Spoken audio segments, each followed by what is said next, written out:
어, 이혼과 재혼. 오늘 지난주에 읽었던 7계명 간음의 적용적 측면이 되어집니다.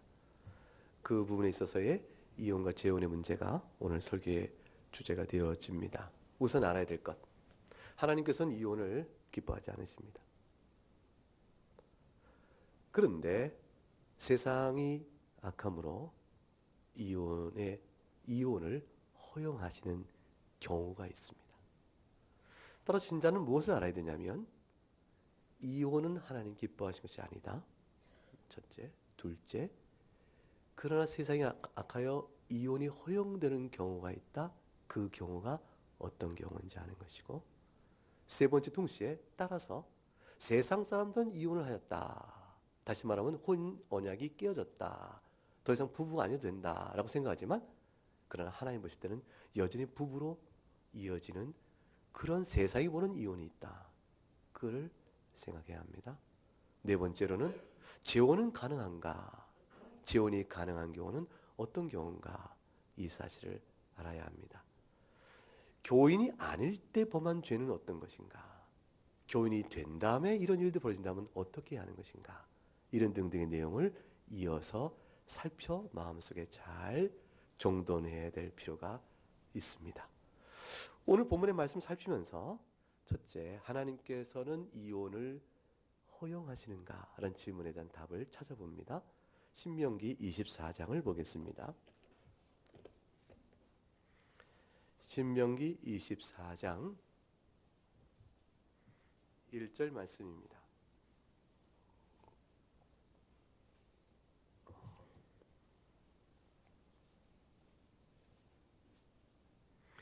1절 말씀을 한번 같이 읽어보죠. 사람이 아내를 맞이하여 데려온 후에 그에게 수치되는 일이 있음을 발견하고 그를 기뻐하지 아니하면 이혼 증서를 써서 그의 손에 주고 그를 자기 집에서 내보낼 것이요. 그랬습니다. 수치되는 일을 있음을 발견했다. 이 수치되는 일인 것은 간음죄를 졌다는 뜻은 아니고 그것이라면 이렇게 단순하게 처리할 수가 없는 것이에요.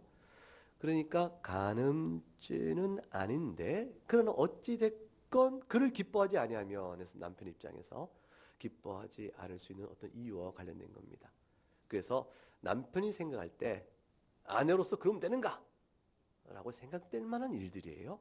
그것이 성적인 어떤 것과 관련해서 너무나도 여자가 음란한 행동을 하거나 간음을 한 것은 아닌데 또는 뭐 부정한 방정한 행실이 아니거나 이런 것들도 포함해서 등등 여러 가지 수 있겠는데 일방적인 남자 입장에서 이것을 지금 기술하고 있는 것이죠. 남편이 볼 때 마땅치 않은, 기뻐하지 않은, 또 아내가 더 이상 마음에 들지 않는 다양한 이유가 여기서 사실 동원되어져요.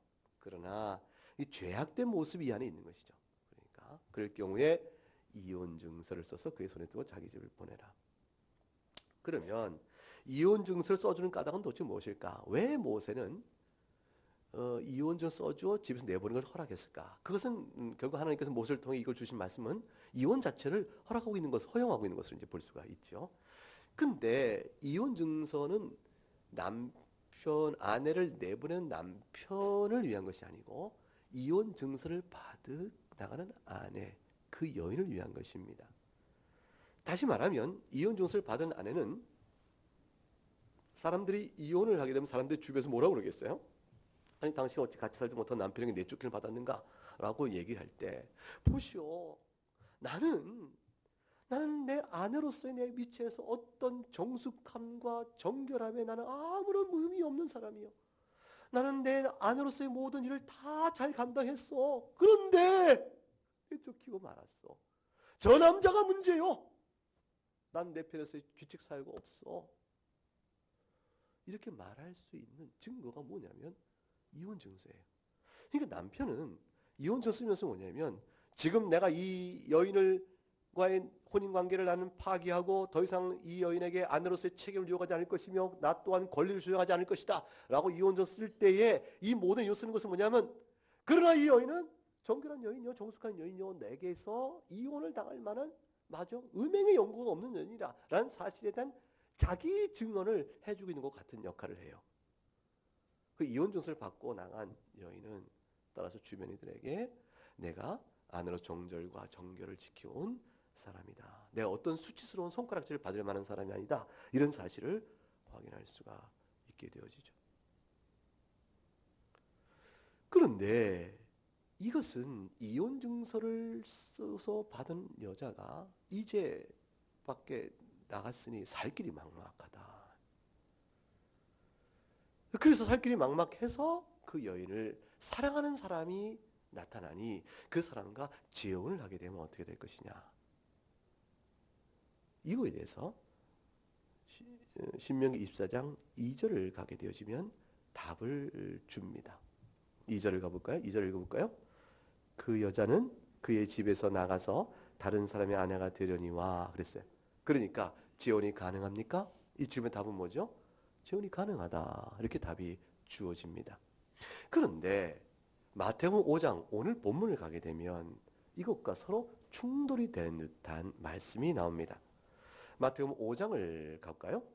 다시 5장 32절을 읽어보겠습니다. 31절과 32절 같이 다시 한번 읽죠. 또 일렀으되 누구든지 아내를 버리려거든 이혼 증서를 줄 것이라 하였으나 나는 너희에게 이르노니 누구든지 음행한 이유 없이 아내를 버리면 이는 그로 간음하게 함이요 또 누구든지 버림받은 여자에게 장가 드는 자도 간음함이니라. 이 말씀은 주님께서는 이혼 증서를 줄 것이 하였으나 이혼 증서를 가지고 있는 아내에게 음행한 이유도 없는데 아내를 내쫓고 이혼증 써줬다 했을 때 그 이혼증서를 받은 여인이 재혼을 하게 되면 32절 그 여인으로 하여금 어쩔 수 없어서 나는 살 길이 막막하고 해서 나를 사랑하는 이가 있으니 재혼한 것이 했을 때 그 여인으로 하여금 그렇게 선택하게끔 만들어 가늠하게 만든 것에 불과한 것이요. 그 여인에게 장가드는 자도 가능한다 했으니 가늠은 사람이 행할 일이 아니므로 따라서 어떻게 되어집니까? 하나님께서 재혼을 허락하신 것일까요? 허락하지 않은 것일까요? 허락하지 않은 것이라 이렇게 보아야 마땅하게 되어집니다.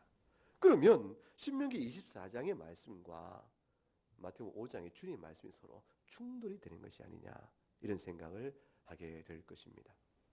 이 말씀은 이중적 측면이 있는 것이에요. 첫째 하나는 뭐냐면 만일 남편인 자가 아내가 이제 싫어졌어요. 아내가 귀찮아졌어요. 아내를 내보내고 싶어요. 왜 그런가 했더니 다른 여인이 마음에 생긴 거예요. 이 여인을 아내로 놓고 싶어요. 그러니 이 여인에게 나가시오. 그럴 수 없어. 내가 남편에게 뭘 잘못했어. 나가시오. 하고 이혼증서 써서 내쫓았어요. 내쫓고 난 뒤에 이제 내가 이혼하여 자유롭게 됐으니 사랑하는 여인이여 나와 함께 결혼합시다. 해서 그 여인과 혼인을 할 때 하나님 보실 때 이 남자의 행위가 어떻게 보일까요? 간음죄라 그거예요. 자신이 음행한 연고도 없는 아내를 이혼증서 내쫓아 버리고 나서 그래서 자신으로는 이게 이혼되었으니 나는 이제 자유로운 자가 됐다라고 말하겠지만 하나님 보실 때는 그 이혼 증서에도 불구하고 여전히 그 여인과 그 남자는 음행한 연고 없이 내어쫓긴 아내이기 때문에 부부의 언약 관계가 여전히 유지되고 있는 것이 임의로 자기가 내어쫓고 임의로 내어쫓은 여인에게 당신은 정결하니 흠이 없어 내쫓기는 이유가 없어는 사실을 담고 있는 이혼 증서 내어쫓겨났으니 여인은 죄가 없는 것이요. 그리고 자기가 다른 여인과 혼인하게 되어지면 하나님 보실 때는 간음의 죄 이상 다른 것이 아닌 거예요.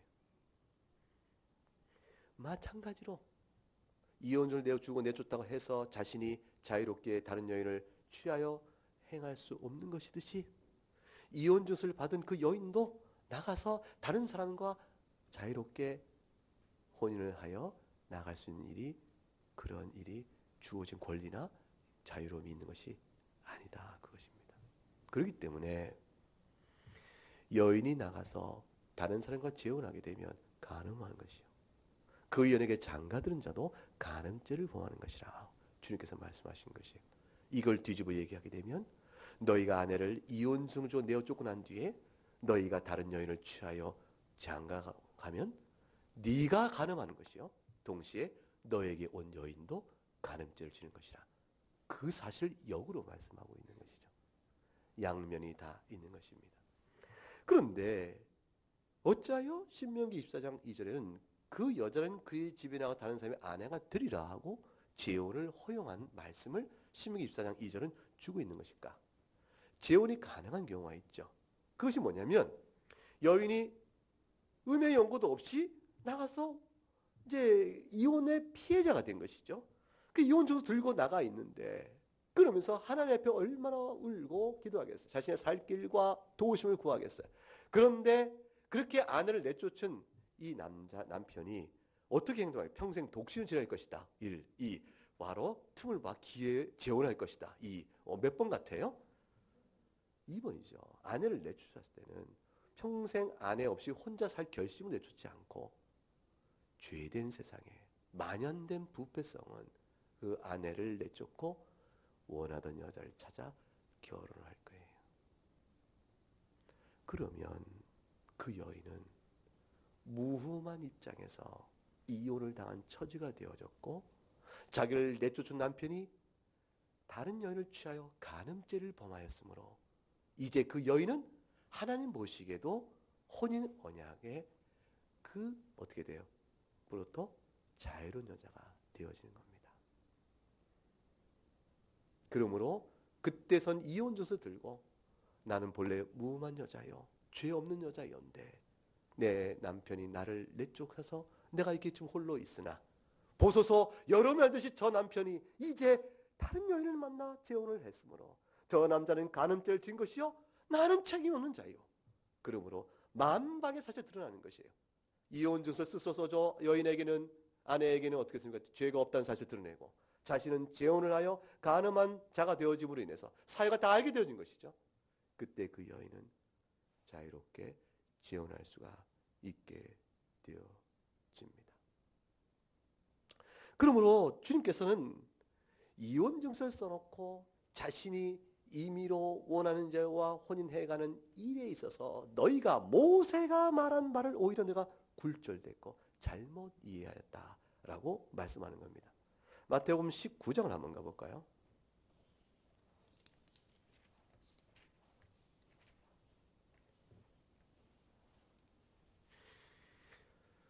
마태복음 19장 3절에 보니까 바리새인들이 예수님께 나왔습니다. 그를 시험하여 묻습니다. 사람이 어떤 이유가 있으면 그 아내를 버리는 것이 옳으니까. 4절부터 6절까지 읽어봅니다. 예수께서 대답하여 이르시되 사람을 지으신 이가 본래 그들을 남자와 여자로 지으시고 말씀하시기를 그러므로 사람이 그 부모를 떠나서 아내에게 합하여 그 둘이 한 몸이 될지니라 하신 것을 읽지 못하였느냐. 그런즉 이제 둘이 아니요 한 몸이니 그러므로 하나님이 짝져 주신 것을 사람이 나누지 못할지니라 하시니 혼인의 의미를 예수님께서 천명합니다. 사람이 본래 둘이었으나 둘이 혼인하게 되면 한 몸이 된다. 이 한 몸이 되는 것은 하나님 보실 때는 하나의 멍에를 짊어지었으니 이것은 하나님이 하나로 묶으신 것인 만큼 너희가 마음이 합의가 되어서 혼인했다 하여 너희가 합의하여 헤어지신 것이 아니다. 그것을 혼인해 주신 것이에요. 혼인이야 합의하여 하죠.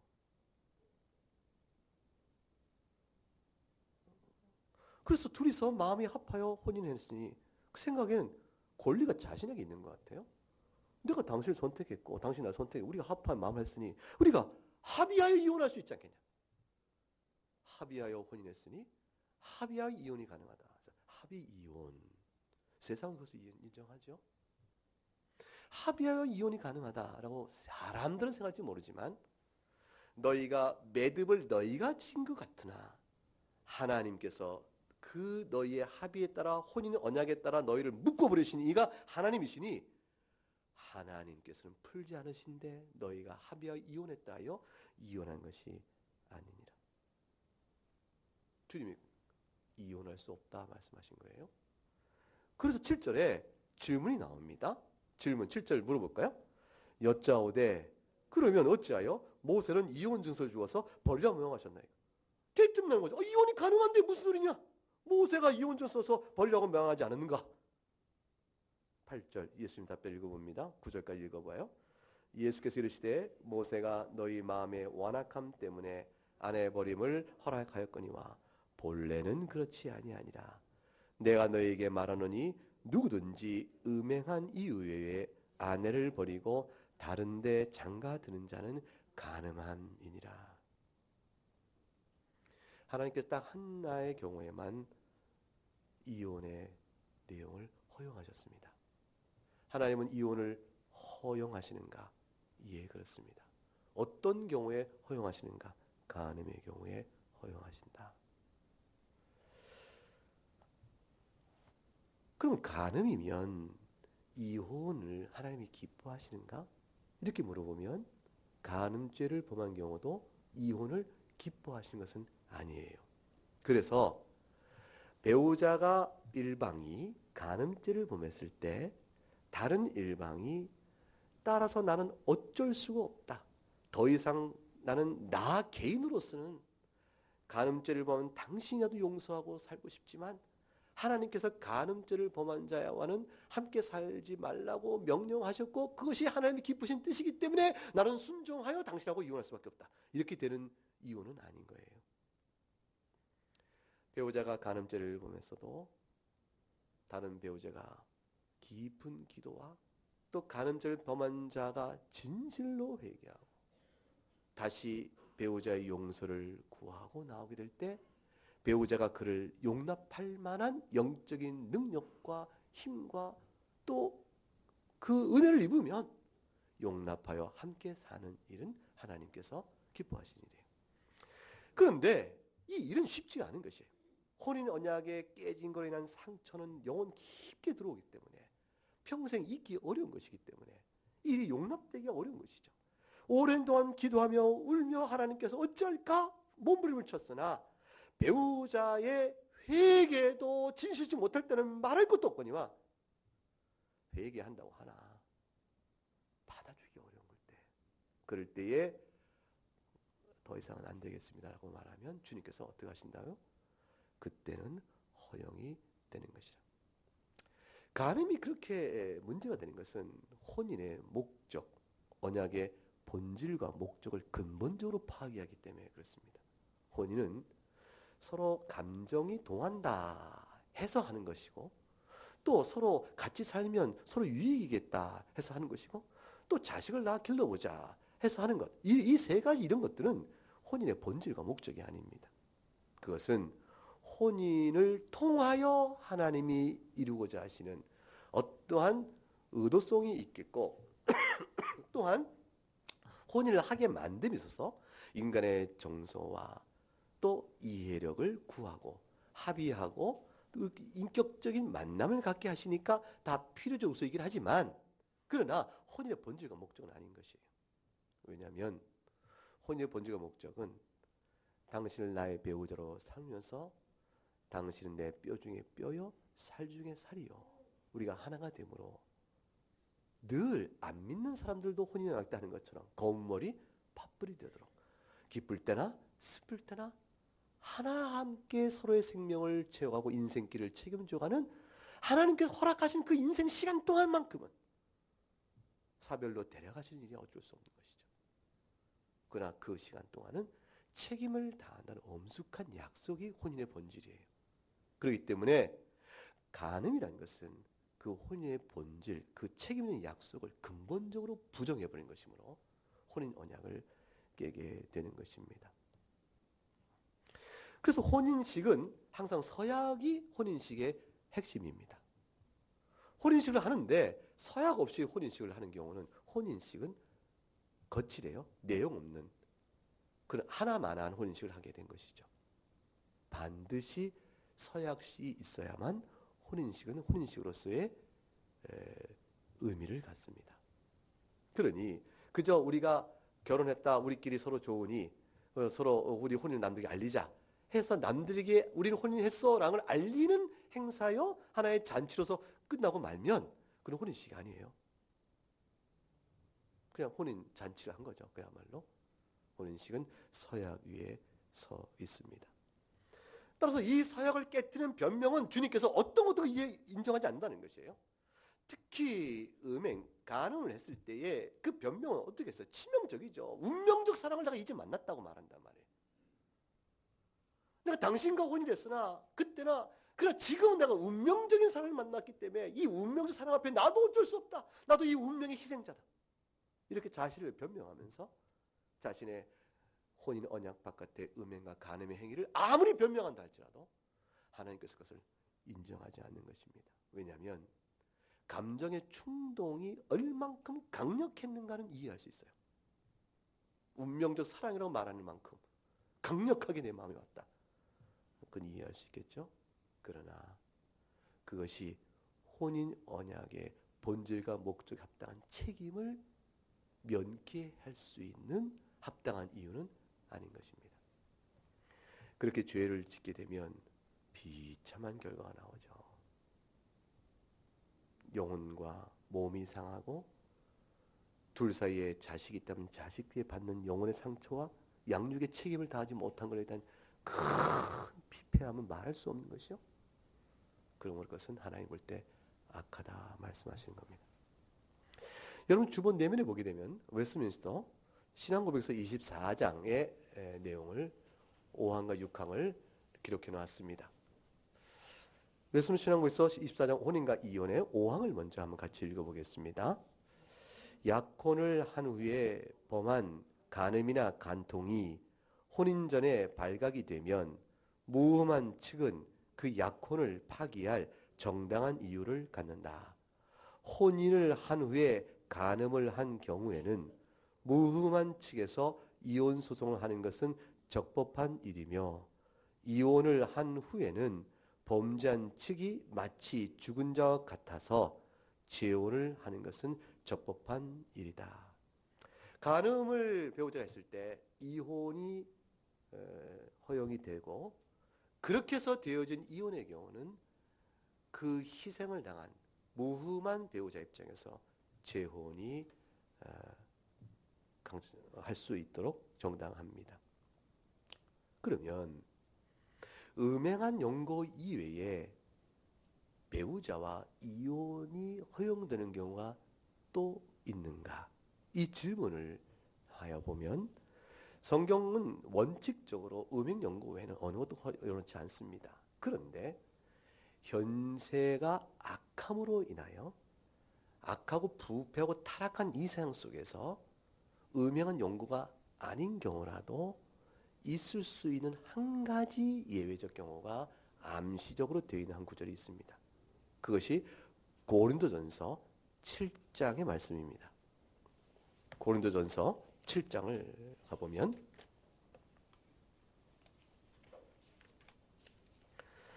고린도서 7장 15절 말씀입니다.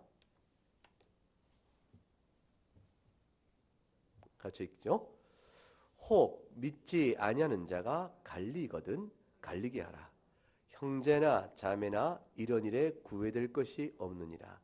그러므로 하나님은 화평 중에서 너희를 부르셨느니라. 여기서 갈리거든 갈리게 하라. 이 말은 어떤 주석가는 이혼은 아니다라고 말하는지 모르지만 형제나 자매가 이런 일에 구애될 것이 없다는 말과 연결해 볼 때 이것은 이혼의 내용을 말씀하는 것으로 해석되는 것이 맞습니다. 두 가지 경우가 생겼죠. 어떤 경우냐면 첫째는 믿지 아니하는 배우자다라는 것이고 두 번째는 그가 이혼을 요구한다라는 것이에요. 믿지 아니하는 배우자가 이혼을 요구한다. 이 두 가지 경우에 이혼의 가능성을 열어두었습니다. 자, 믿지 아니하는 배우자가 이혼을 요구한다고 했을 때 그 요구하는 배우자가 음행을 하지 않았다. 자, 그런데 믿지 않는 배우자가 어떤 일인지 이혼 조서 써두듯이 이혼을 하자고 얘기한다. 그래서 이혼이 쉽게 될 수 있는 것인가? 이 문제에 있어서는 아주 신중성이 필요합니다. 고린도서 7장 15절은 음행 용고 외에 세상이 악하여 이혼할 수 있는 경우를 열어두고는 있는 것 같으나 이것의 적용이 얼마나 신중해야 하는 것을 우리가 마음에 두어야 합니다. 왜냐하면 얼마든지 악용될 수 있기 때문에 그래요.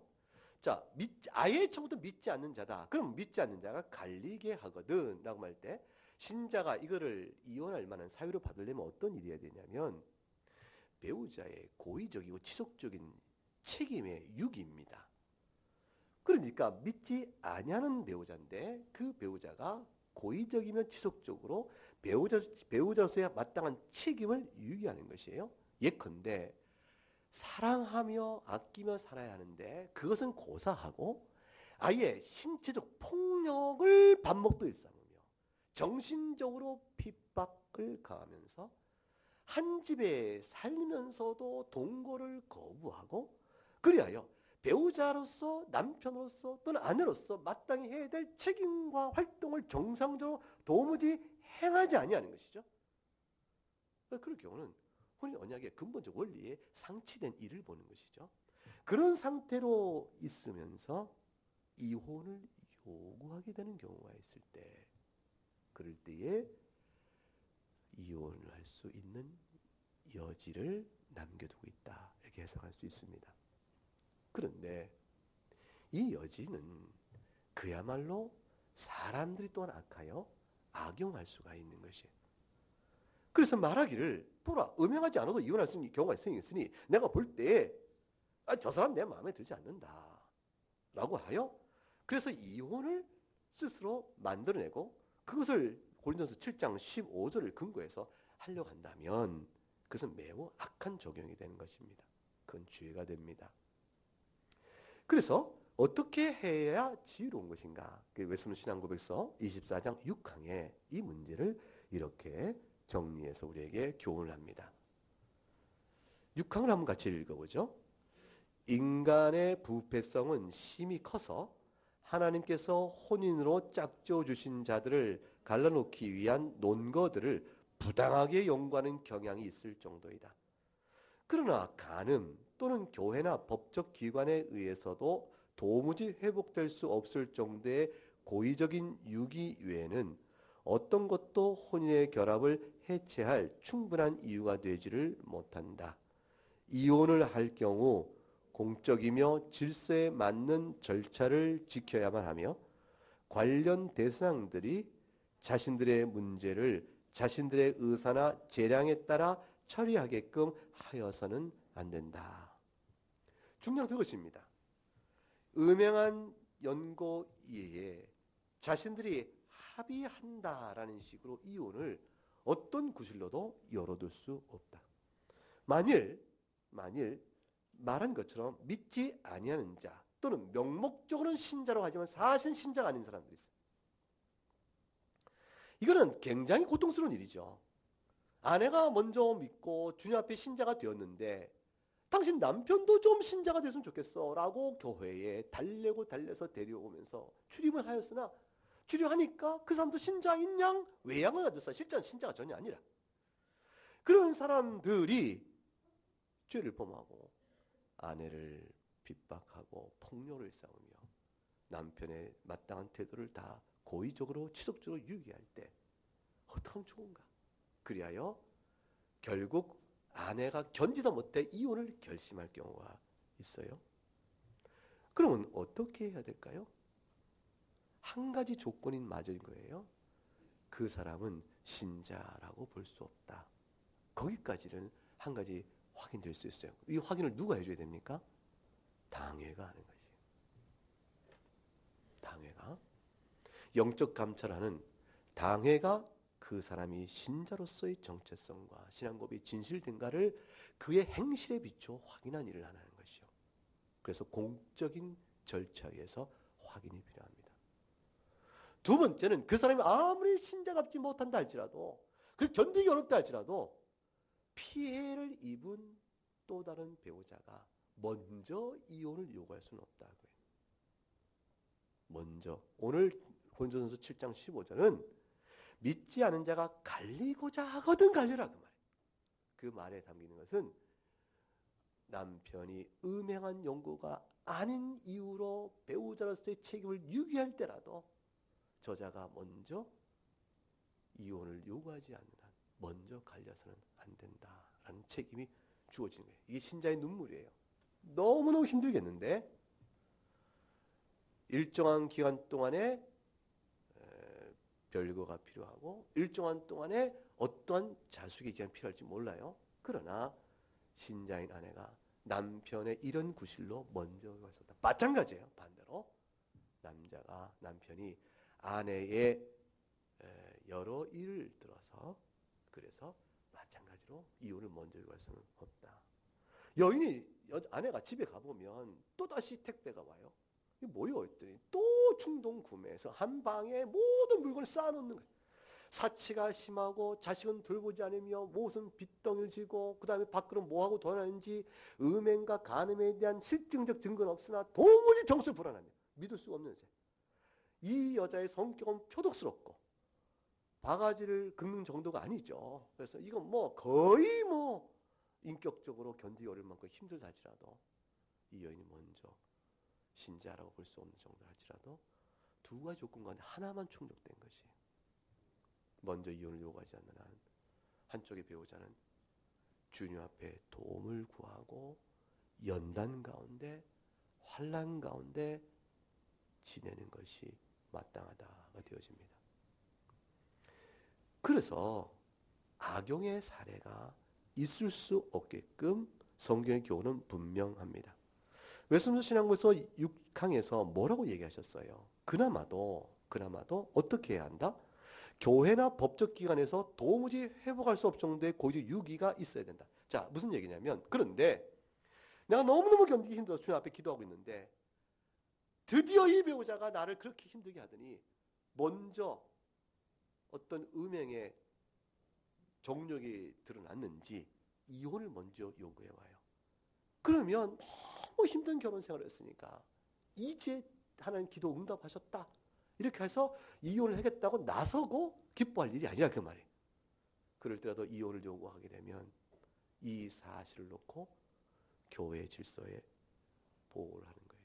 어떻게 하면 좋습니까? 그러면 법적인 국가적인 기관과 또 교회의 질의에 의하여 이혼을 요구한 남편에게 당신이 그렇게 한 것이 결혼의 도리에 합당치 아니하니 어떻게 해야 되겠는가 하고 권면하고 지도를 해야 돼요. 근데 권면과 지도를 도무지 받지 않고 그의 행실이 매우 악하여 고의적으로 지속적인 유기가 분명하면은 그는 거의 음행과 방불한 죄로 인정될 수 있어서 그래서 무흠한 피해자인 신자에게 이혼을 허락하는 일이 가능할 수 있다. 이렇게 되어집니다. 이 후자적인 일들은 매우 신중해야 되므로 공적이며 질서에 맞는 절차를 따라가는 일이 참 중요합니다. 따라서 자신들의 의사나 판단에 따라서 자기의 재량으로 처리할 문제가 아니라는 사실을 기억해야 합니다. 그런 신자가 어떤 의미에서도 성격 차이다. 성격 차이는 게 내용이 뭔지는 모르겠지만 애정의 상실이다. 등등 어떤 경제적인 파탄이다. 어떤 이유라도 내세워서 이혼을 임의로 할 수 있지는 않다는 사실을 마음에 두어야 합니다. 정리를 해보면 합당하지 않은 이유로 이혼하는 경우에 재혼은 어떻게 판단해야 되죠? 합당하지 않은 이혼이라는 것은 음행의 연고 외에 이혼을 한 것이므로 그런 경우에 재혼은 간음죄를 범하는 것입니다. 재혼한 기간 내내 간음죄를 반복적으로 범하고 있다라는 것으로 말보다는 음행이 간음이 기초가 되어 재혼을 유발시켰다는 의미에서 재혼이 간음죄를 범하는 것이라는 것이에요. 간음이라는 범죄를 통해서 재혼의 상태에 들어간 것을 말하므로 이러한 재혼은 불법한 것이요. 따라서 애초에 간음죄가 없는데도 이혼을 저질러 놓고 그리하여 목적한 바 된 재혼을 한다는 것은 아주 사악한 짓이 됩니다. 두 번째로 이런 불법을 당한 무음한 배우자는 어떠냐? 무음한 배우자. 불법한 난 음행도 없는데 이혼을 당했어요. 근데 아직 상대 배우자도 음행했다라는 실증적 증거는 없는 상태예요. 다툼이 잦았고 너무 심하더니 저 사람이 나를 이혼하겠다고 했어요. 세상 법정에 끌고 가서 세상 법정에서 이혼이 되어졌어요. 그러면 이렇게 해서 혼인이 깨어졌으므로 이혼을 강행한 배우자가 이제 나는 자유롭다 하여 덜커덕 재혼을 하면 그 사람은 뭐한 것이죠? 음행을 저지른 것이 되어져. 그 한쪽 배우자의 일방적인 요구에서 결국은 무음한데 이혼을 당하게 된 사람이 나는 너무 억울한 이혼을 당했으니까 나는 재혼을 하겠다 하고 자기를 위로하는 어떤 사람이 나와서 재혼을 해버리면 이 또한 음행이 간음이 됩니다. 각기 혼자 있어야 합니다. 그런데 자기를 갈라선 한쪽 배우자가 재혼을 해버려요. 재혼을 하게 되면 무흠한 배우자는 다시 돌아가 그 사람과 합하여 혼인할 수 있는 기회 자체가 없고, 그렇게 혼인한 배우자는 간음죄를 범한 것과 같기 때문에 이 여인은 혼인을 다시 할 수 있는 입장이 되어집니다. 신자인 부부였어요. 부부가 둘 다 신자였는데 둘이서 워낙 다툼이 크고 미움이 커서 결국은 각각 음행을 하진 않았으나 합당한 연고 없이, 즉 음행의 연고 없이 이혼을 하게 됐습니다. 세상 법정에서 이혼하게 됐어요. 그럼 이 둘은 어떻게 지내야 되죠? 신자이기 때문에 선택은 두 가지밖에 없습니다. 하나는 혼인하지 않은 채 혼자 지내는 것이에요. 다른 하나는 가능하다면 다시 회개하여 결합하는 것입니다. 이전에 우리가 왜 이혼하게 되었는가? 그것을 혼자 지내며 크게 주의 은혜가 있어 각각 돌이킬 은혜가 있다면 다시 합하는 것. 이거 외에는 신자인 부부가 음행한 연고 없이 이혼할 경우에는 다른 선택은 없습니다. 그런데 신자인 배우자가 신자가 아닌 배우자와 이혼하는 경우가 어떻게 될까요? 한쪽은 신자인데 한쪽은 신자가 아닌 배우자예요. 그럼 고린도서 7장 15절의 말씀이 이렇게 되겠죠. 그 말씀이 되겠죠. 불신자인 사람이 배우자로서 마땅한 책임을 다하지 아니하고 그래야 한쪽 배우자를 일방적으로 핍박하고 박해하여 고의적 유기가 지속적으로 될 경우 그 사람이 요구할 때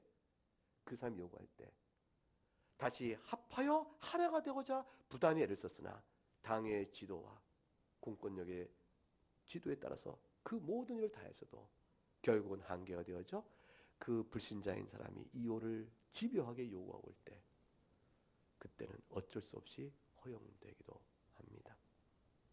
대개는 그때는 이미 불신자 배우자의 뭐죠? 음행이 있어 무흠한 배우자의 오랜 인내가 끝이 날 때가 오게 됩니다.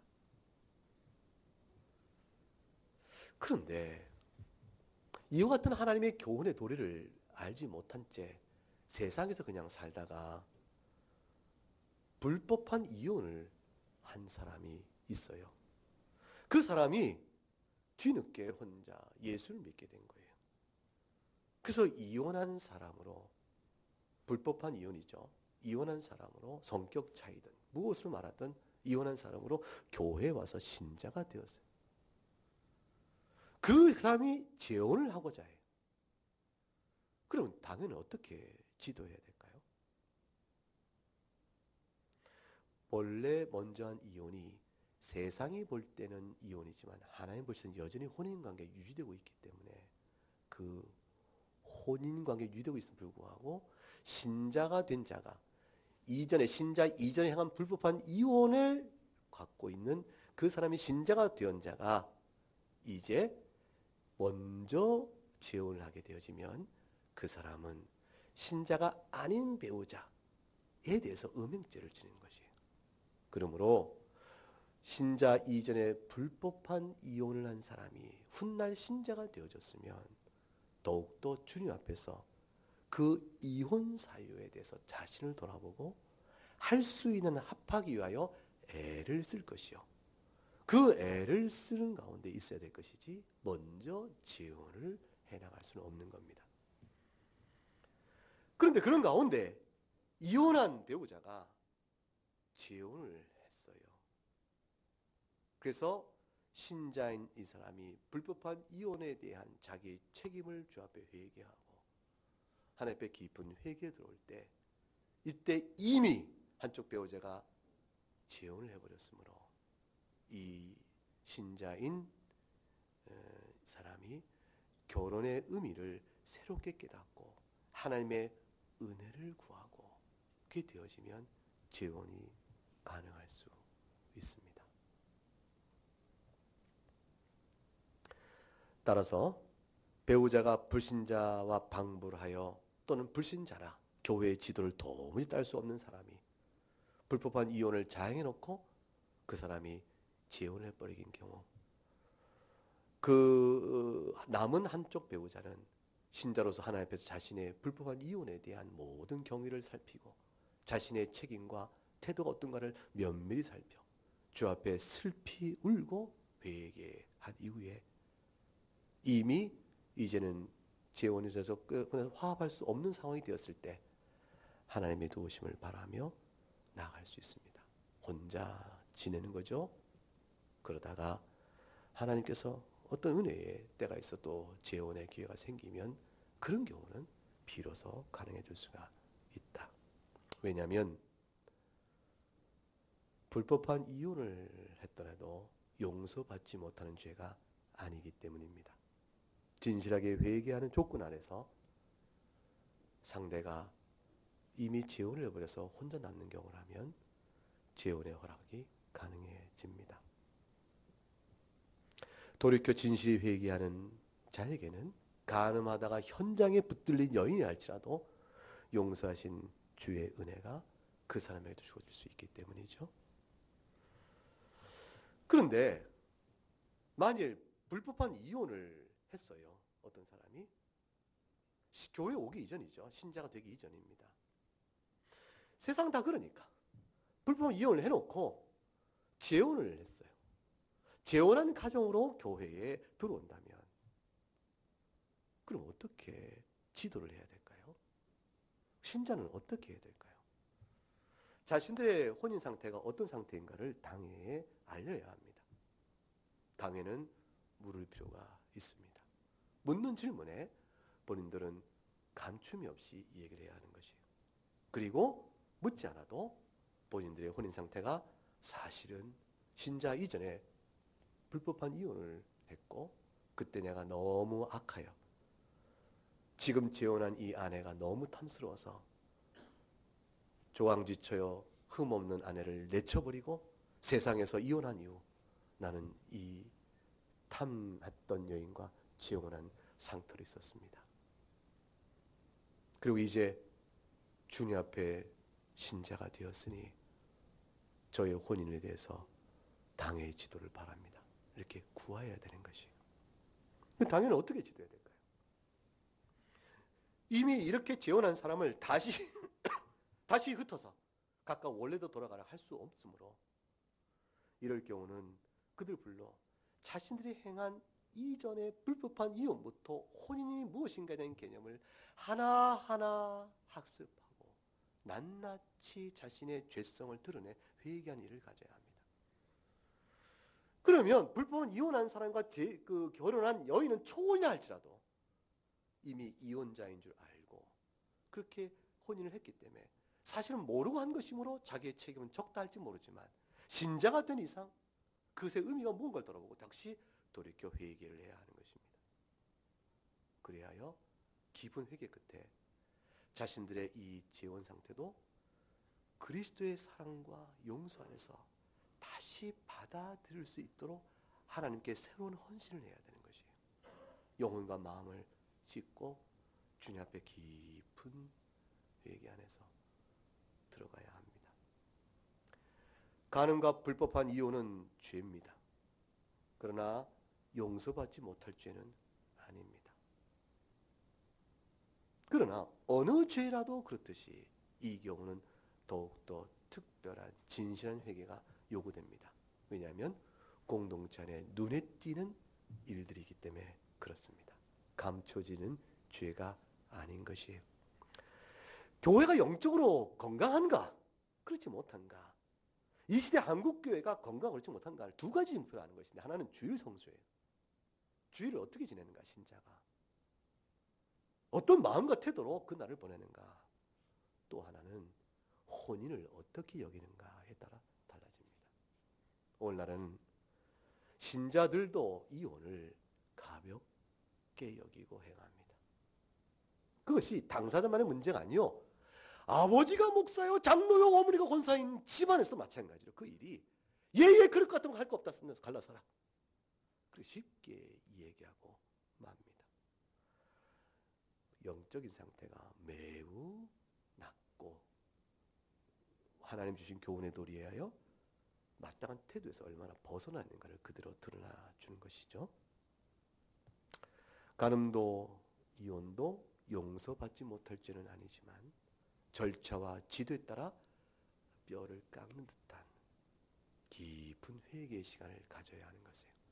절대적으로 무험한 배우자는 없죠. 그렇기 때문에 하나님 앞에 바라봐야 되는 것이요, 억울하고 억울한 배우자는 있어요. 하나님 앞에 그것도 내놔야 합니다. 우리가 본래 하나님 앞에 영적으로 간음한 자라는 사실을 늘 생각을 할 필요가 있습니다. 하나님의 용서는 그만큼 큽니다. 이스라엘이 패역하고 간음을 행하였다. 예레미야 3장 8절에 주님이 아예 그렇게 말씀하세요. 내게 배역한 이스라엘이 간음을 행하였으므로 내가 그를 내쫓고 그에게 이혼서까지 주었다. 그러나 반역한 자매인 유다가 두려워하지 아니하고 자기도 가서 행음하였다. 이스라엘이 간음하였는데 하나님이 그를 이혼증서서 너는 언약관계 끊었다 라고 하나님께서 말씀하시던, 유다는 교훈을 받은 유다도 대범해서 행음하였다. 그러한 이스라엘과 유다도 하나님 앞에 돌아오면은 하나님께서 다시 받으시고 언약을 갱신하신 것입니다. 사랑하는 여러분, 성경 안에 얼마나 많은 음행과 간음죄가 허다히 기록되어 있습니까? 이 죄는 그만큼 우리한테 뿌리 깊고 교회의 성결성을 해치는 위협이 항상 있는 것이요, 세상은 그것이 옳다고 말하는 거로 흘러가고 있습니다. 심지어는 동성애도 옳다고 말하니까 로마서 1장에 나온 대로 사형에 처한다는 죄인 줄 알면서도 자기도 행할 뿐 아니라 남들이 행하는 대로 옳다 하느니라. 그게 세상입니다. 세상은 낭만과 사랑, 순수하고 진실된 사랑이란 이름으로 모든 이 더러운 죄를 아름다움으로 포장합니다. 그러나 하나님 보실 때는 죄입니다. 이혼을 생각해야겠다. 신자가 그런 말을 할 수도 있고 마음에 그런 생각이 들어올 수 있습니다. 죄인이니까. 그러나 주님은 이혼을 권장하지 않는 사실을 기억해야 합니다. 배우자의 간음이 있어도 합할 수 있도록 기도해야 될 것이며, 정녕 견딜 수 없거든. 배우자가 용서를 구할 때 용서할 수 있어야 하는데 그리고 정녕 견딜 수 없거든. 어쩔 수 없이 허용되는 이혼인 것을 기억해야 합니다.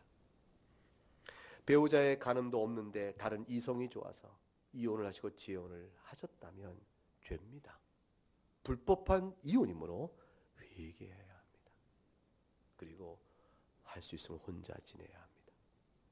그러나 상대도 이미 재혼을 해버렸고 나 또한 재혼할 기회가 있어서 재혼을 하게 됐다면 그 재혼을 놓고 새로운 혼인 언약에 따라서 하나님 앞에 깊은 회개와 그 재혼하는 가정이 하나님께 용납될 수 있도록 주 앞에서 은혜를 구해야 합니다.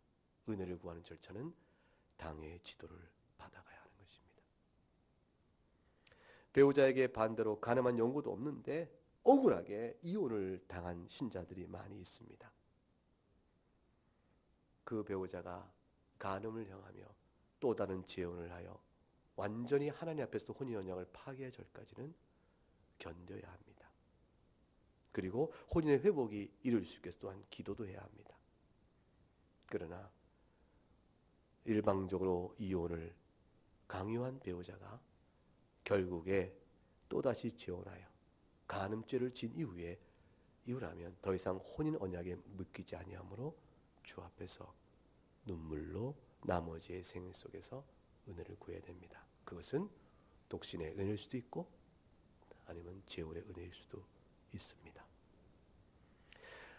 초점은 하나님의 거룩한 혼인의 뜻을 잘 이해하는 것입니다. 그리고 어떤 상황이든지 주님께서 아신다. 나의 이 공간 처지를 아신다는 사실을 믿고 심령을 내어놓는 겁니다. 그리고 그 가운데서 하나님을 바라보는 거죠. 그런 가운데 하나님께서 어떤 일은 홀로 거하게 하시고 어떤 이에게는 다시 재혼이 되어지는 경우도 있게 되어지는 것입니다. 어떤 경우이든지 주님 앞에서 죄를 범하지 아니하고 새로워지는 은혜를 엄숙한 혼인 언약에 따라서 생각하는 그런 믿음의 중심이 있어야 한다는 것입니다. 그것이 7계명 간음과 관련된 이 계명의 말씀의 분명한 적용입니다. 이제